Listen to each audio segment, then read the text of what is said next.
Donner les 6 premiers termes de la suite arithmétique définie par U1 égale moins 3 et on connaît U8. On demande quelle est la valeur de U25 aussi. Donc on a affaire à ce qu'on appelle une suite arithmétique.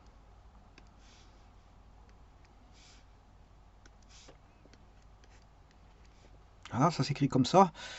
Alors le premier terme c'est moins 3, puis après il y a un second terme. Il y a un ensemble de termes et puis on arrive à U8.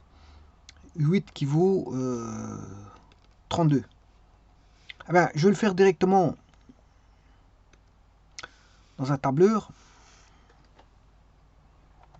Et puis je mettrai les formules d'usage. Donc on a moins 8. Je crois que c'est ça. Moins 3, moins 3. Moins 3 et 32. Moins 3. Donc elle est croissante parce que vous voyez que on va tendre d'une valeur petite vers une valeur grande. Donc elle est croissante.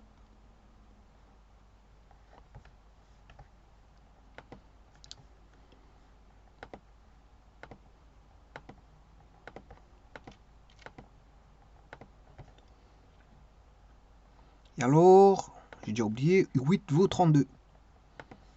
U8, il vaut 32, voilà, ici. Voilà, il faut déterminer la suite qu'on en a et déterminer U25. Alors pour ça, je vais écrire une équation. Un instant.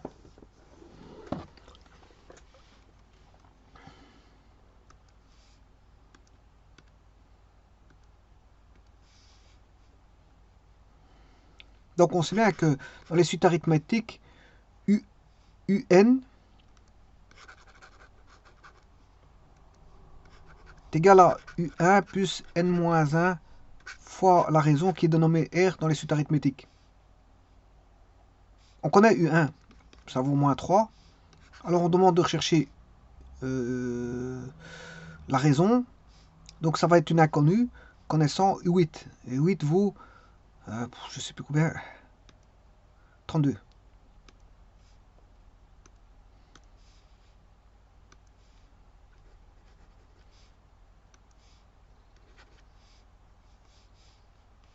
Et U1 vaut moins 3.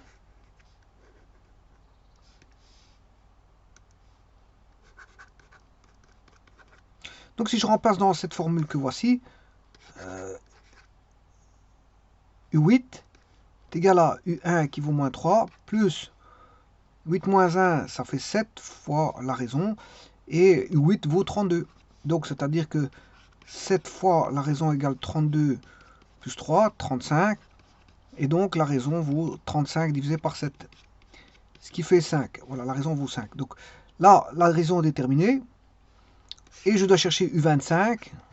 Pour rechercher U25, je connais U1 plus N-1 fois la raison. U1 vaut moins 3 plus N, c'est 25 moins 1, ce qui fait 24 fois la raison, cette fois-ci qui est connue. Et donc je peux trouver U25. U25 est égal à 24 fois 10, ça fait 240 divisé par 220. 120 moins 3, 117. Et on va contrôler si c'est bon. Donc la raison vaut 5. Alors U25 vaut 117.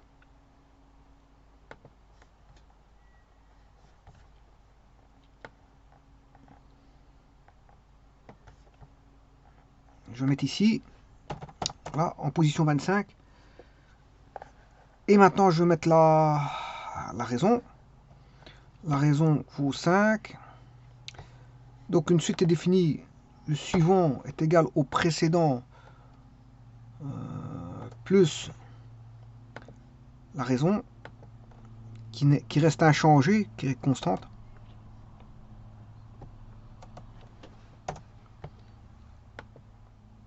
Et je dois obtenir 32 en 8.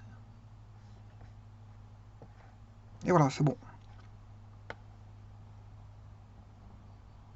En 8, j'ai bien 32. Ce qui est tout à fait cette suite. C'est moins 3, 2, 7, 12, 17, 22, 27, 37, etc. Et maintenant, je vais la représenter.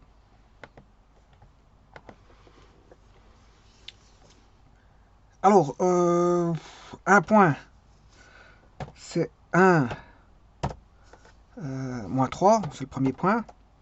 Je vais en prendre un quelconque, ben, le 8. Pour le 8, c'était 32. Voilà, je crée la droite AB.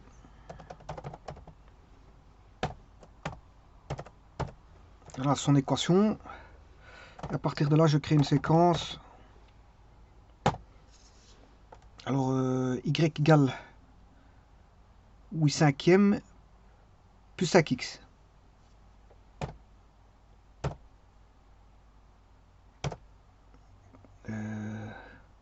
C'est-à-dire 5n plus 8. 5n plus 8.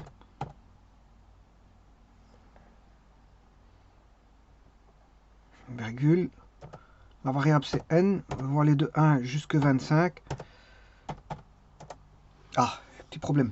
C'est mon équation, à mon avis, j'ai un petit problème dans y égale 8, oui. 5x plus 8. 5x plus 8. 5x moins 8. Parce que le moins 8, il bouge pas de place. Hein. Il reste là-bas. Voilà, tout est bon.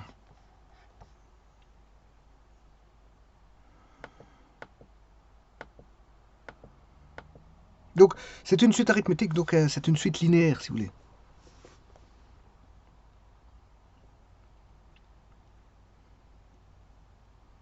Donc, c'est moins 3, 2, 7, 12, 17, 22, etc. etc.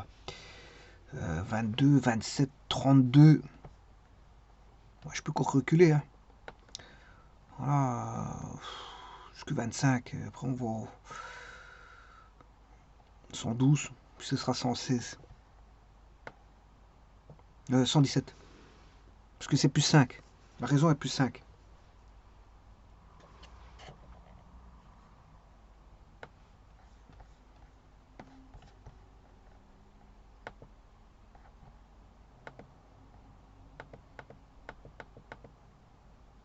Donc c'est une suite strictement croissante.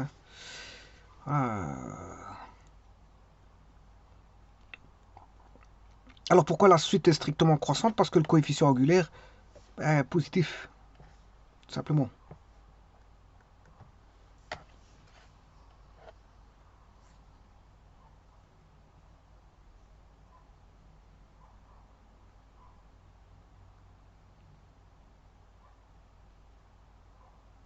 Ici le coefficient angulaire il vaut 5. Qui a raison? Donc la raison elle est positive. Donc c'est strictement croissant.